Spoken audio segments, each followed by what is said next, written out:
പറഞ്ഞു, നീ 5 ദിനാർ ലാഭിക്കാൻ വേണ്ടിയിട്ടല്ലേ നീ ഈ മ്യൂളിൽ പോയിട്ട് അവസാനം ഒപ്പിച്ചു വെച്ചു, നിനക്ക് ആ ഇലക്ട്രിക് കാറിൽ പോയിക്കൂടായിരുന്നു. ഈ പറഞ്ഞ പെട്രയെന്നാണ് ഈ electric car pick and drop ഉള്ളത്. ഈ പെട്രയെന്ന് കുറെ അധികം ദൂരം കടന്നു പോയിട്ടാണ് ഞാൻ ഈ ആംഫി തിയേറ്ററിൽ എത്തുന്നത്. ആ ആംഫി തിയേറ്ററിൽ ഞാൻ പോകുന്ന സമയത്തും ഞാൻ തിരിച്ചു നടക്കാൻ റെഡി ആയിരുന്നു. അപ്പോഴും ഒരുപാട് ദൂരം ഉണ്ടായിരുന്നു, സമയപരിധിയും എനിക്ക് കുറവായിരുന്നു. അതേപ്പറ്റി പറഞ്ഞ ടൈം റെസ്ട്രിക്ഷൻ ഉണ്ടായിരുന്നു എന്നുള്ളത് എന്റെ ആ ഒരു ഡ്രൈവർ പറഞ്ഞിട്ട്. അന്നേരമാണ് എന്റെ അടുത്ത് പറയുന്നത്, ഇവിടെ ഒരു ഷോർട്ട് കട്ട് ഉണ്ട്. ഷോർട്ട് കട്ട് ഉണ്ടെന്ന് എനിക്ക് കാണിച്ചു തന്നിട്ടുണ്ടായിരുന്നു. ഇത് ഈ കാണുന്ന ഒരു മലയില്ല, അതിന്റെ അപ്പുറത്താണ് ഇതിന്റെ എൻട്രൻസ് ഉള്ളതെന്ന്. അപ്പം ഞാൻ നോക്കുമ്പോൾ അവിടെ ആൾക്കാർ പോകുന്നുണ്ട്, ആൾക്കാർ ഇങ്ങനെ മ്യൂളിൽ പോകുന്നുണ്ട്. അപ്പൊ ഇവൻ അടിപൊളി ഗൈഡാണെന്ന് പറഞ്ഞിട്ടുണ്ടായിരുന്നു. അപ്പൊ അത് ഞാൻ ഇങ്ങനെ ആലോചിച്ചപ്പോഴത്തേക്കും ഒരുപാട് ആൾക്കാർ പറഞ്ഞില്ല. അപ്പൊ ചെറുക്കൻ നല്ല ചെറുക്കനാണെന്ന് ഞാൻ വിചാരിച്ചു. പിന്നെ ഇതിനിടയിൽ വേറൊരു കാര്യം എന്ന് വെച്ച് കഴിഞ്ഞാൽ എന്റെ മുഖത്ത് ഇവൻ മേക്കപ്പ് ഇട്ടെന്നും പറഞ്ഞിട്ട് ഞാൻ തന്നെയാണ് ആ വീഡിയോ പോസ്റ്റ് ചെയ്തിരിക്കുന്നത്. എനിക്ക് വേണമെന്നുണ്ടെങ്കിൽ ഇങ്ങനെ കഴിഞ്ഞാൽ അത് അതിൽ പറയേണ്ട ആവശ്യമുള്ളത് കൊണ്ടാണ് ഞാൻ അത് കാണിച്ചത്. എല്ലാം എന്റെ സൗകര്യത്തിന് വേണ്ടി ഞാൻ എല്ലാം കട്ട് ചെയ്തിട്ടതൊന്നും അല്ല. ഈ പറഞ്ഞ പുള്ളിക്കാരൻ അത് കയറിയ സമയത്ത് ഇതൊക്കെ ആൾക്കാർ മേക്കപ്പ് ആയിട്ട് യൂസ് ചെയ്യുന്നത് ഇവന്റെ കൈ തന്നെ. ഞാൻ ഓൾറെഡി ഉരയ്ക്കുന്നുണ്ടായിരുന്നു, എന്റെ കയ്യിലൊക്കെ നിങ്ങൾ കാണുന്നുണ്ടല്ലോ, ഞാൻ ഓരോ സ്ഥലത്തോട് ഉരയ്ക്കുന്നത്. ഈ പുള്ളിക്കാരൻ അത് എടുത്തിട്ട് എന്റെ അടുത്ത് ഇത് മേക്കപ്പ് ആയിട്ട് യൂസ് ചെയ്യുന്നത് ഓൾറെഡി ഇത്രയും ദൂരത്ത് കൊണ്ടുവന്നിട്ടുണ്ട്. നമ്മൾ എന്ത് മേക്കപ്പ് ആയിട്ട് യൂസ് ചെയ്യുന്നത്, ഇവിടെ ബ്ലഷ് ആണെന്ന് ചോദിച്ചപ്പോൾ ഇവൻ ബ്ലഷ് തൊട്ട് ഇവിടെ എനിക്ക് ഇങ്ങനെ ആക്കി തന്നപ്പോൾ ഞാൻ പതുക്കെ മാറ്റി പിന്നെ എന്റെ കൈ കൊണ്ട് എടുത്തിട്ടാണ് ഞാൻ ഇട്ടത്. അതാണ് ഞാൻ അവിടെ പറയുന്നത്. ഇപ്പൊ അതിൽ എനിക്ക് പ്രത്യേകിച്ച് കള്ളത്തിലൊന്നും പറയാനില്ല.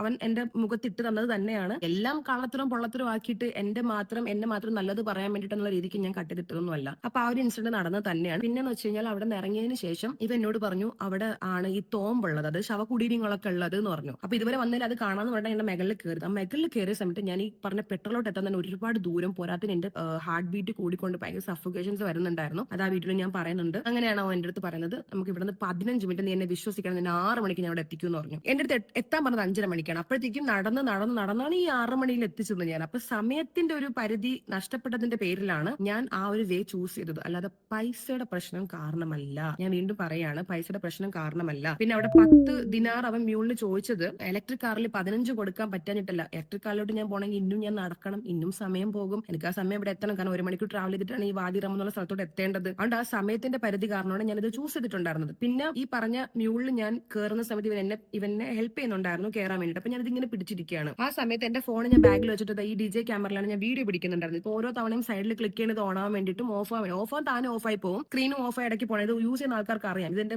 സിസ്റ്റമാറ്റിക് ആയിട്ടുള്ള കാര്യങ്ങൾ ഞാൻ പഠിച്ചു വരുന്നതേ ഉള്ളൂ. അപ്പൊ ഞാനിത് കയറുന്ന സമയത്ത് ഞാൻ അവരുടെ അടുത്ത് ചോദിച്ചിട്ടുണ്ടായിരുന്നു, പിന്നെ നിങ്ങൾ എന്റെ കൂടെ വരുന്നുണ്ടോ? അപ്പൊ പറഞ്ഞാൽ അതെ. ഞാൻ നിങ്ങൾ എങ്ങനെ നടന്നാണോ വരുന്നതെന്ന് ചോദിച്ചു. അത് എന്തുകൊണ്ടാ ചോദിക്കുന്നത് പറയുമ്പോൾ തൊട്ടപ്പുറത്ത് ഒരാൾ മ്യൂളിൽ ഇത്രയും മെകളിലോട്ട് കയറുന്നില്ല, ചിലപ്പോൾ ഇവനൊരു മ്യൂളിൽ വരുന്നതായിരിക്കും. അതാണ് ഞാൻ ചോദിച്ചത്, നീ നടന്നാണോ വരുന്നത്, അല്ലാതെ എന്റെ കൂടെ കയറി ഇരിക്കാൻ ഞാൻ പറഞ്ഞതല്ല. ഒത്തിരി ആൾക്കാർ പറഞ്ഞിട്ടുണ്ടായിരുന്നു ഞാൻ ഇവനെ പിടിച്ച് ഇരിക്കാൻ വേണ്ടി പറഞ്ഞു എന്നുള്ള. ആ സാധനത്തിന് നിങ്ങൾ കണ്ടില്ലേ, ആ ഒരു മ്യൂൾ എന്നുള്ള സാധനം വളരെ ചെറുതാണ്. എനിക്ക് തോന്നുന്നു എന്റെ വെയിറ്റൊക്കെ അതിന് ഉണ്ടാവത്തുള്ളൂ. അതൊരു ചെറിയൊരു അനിമൽ ആണ്. ആ ഒരു അനിമലിന്റെ മേഖല ഞാൻ കയറിയിരിക്കുമ്പോഴും ഞാൻ കംഫർട്ട് അല്ലായിരുന്നു. എനിക്ക് പിടിച്ചിരിക്കുമ്പോഴും അങ്ങോട്ടും ഇങ്ങോട്ടും തിന്നുന്ന എനിക്ക് തോന്നുന്നുണ്ട്. ഞാൻ അവനെ കയറിയിരിക്കാൻ കുത്തനെ കയറിക്കൊണ്ടിരിക്കുന്ന സമയത്ത് ഇവൻ ഇതിന്റെ അടുത്ത് ഇതിനെ അടിച്ചിട്ട് ഇത് ഇങ്ങനെ സ്പീഡിൽ ഇങ്ങനെ മേഖലോട്ട് പോകുമ്പോൾ ഇവനാണ് ഇതിന്റെ മേലിൽ ചാടി കയറിയിട്ടുണ്ടായിരുന്നത്. ഈ ചാടി കയറിയ സമയത്ത് ഞാൻ ഇവനോട് പറയുന്നുണ്ടായിരുന്നു, നീ എന്തിനാ എന്റെ മേഖലിൽ കയറിയത്, ഇത് നമ്മളുടെ വെയിറ്റ് താങ്ങുമെന്ന് ചോദിച്ചപ്പോൾ ഇവ എന്നോട് പറഞ്ഞത്, എന്നെയും പോലെ ഇന്നും 2 ആൾക്കാർ ഇരുന്നാലും ഇത് താങ്ങും എന്ന് പറഞ്ഞു. അപ്പൊ ആ സമയം മുതലേ എനിക്ക് ഇപ്പോൾ ഇരിക്കുന്നതിന്റെ ഒരു അൺകംഫർട്ടബിൾ മാത്രമേ ആ സ്റ്റാർട്ടിങ്ങിൽ ഉണ്ടായിരുന്നുള്ളൂ. അപ്പൊ ഞാൻ ഇങ്ങനെ പോയിക്കൊണ്ടിരിക്കുന്ന സമയത്ത് ഈ വ്യക്തി രണ്ടാമത് ഈ പറഞ്ഞ ഒരു കുറച്ചുകൂടെ ദൂരം മുകളിലോട്ട് പോയപ്പോൾ താഴോട്ട് ഇറങ്ങിയിട്ടുണ്ടായിരുന്നു. അപ്പൊ ഒരു മരത്തിന്റെ കൊമ്പ് എന്തോ ഒടിക്കുന്നുണ്ട്. അപ്പൊ ഞാൻ വിചാരിച്ചു ഇതിനെ അടിക്കാൻ വേണ്ടിയിട്ടാണെന്ന് പറഞ്ഞ് ഞാൻ ആ ഭാഗം നോക്കിയിട്ടില്ല.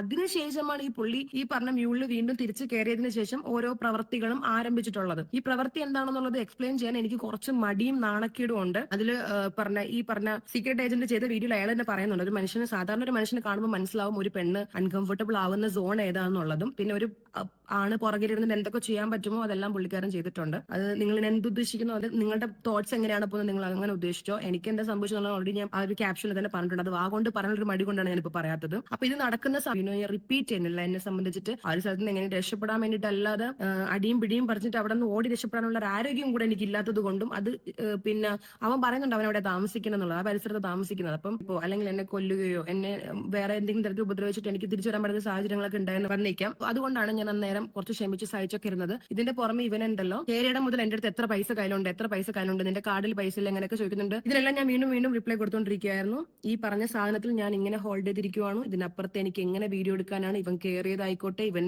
അല്ലാതെ ചോദിച്ചതായിക്കോട്ടെ എന്ന് എനിക്ക് വീഡിയോ എടുക്കാനേ പറ്റിയിട്ടില്ല. അതുകൊണ്ടാണ് അതൊരു എഡിറ്റഡ് വീഡിയോ ആയിട്ട് അല്ലെങ്കിൽ എഡിറ്റ് ചെയ്യുന്നുള്ളത് നിങ്ങൾക്ക് തോന്നിയിട്ടുള്ളത്. കാരണം എഡിറ്റ് എന്ന് പറയുമ്പോഴത്തേക്കും ഞാൻ മിനിമം അത് എടുക്കണ്ടേ, അത് എടുത്തല്ലാതെ എഡിറ്റ് ചെയ്തെങ്കിലും മാറ്റാൻ പറ്റത്തുള്ളൂ. ആ വീഡിയോ ഞാൻ എടുത്തിട്ടില്ല. ഞാൻ ഇങ്ങനെ ഇത് കണ്ടോ ഇങ്ങനെ ഞാൻ പിടിച്ചിട്ട് ഇരിക്കുവാണ്.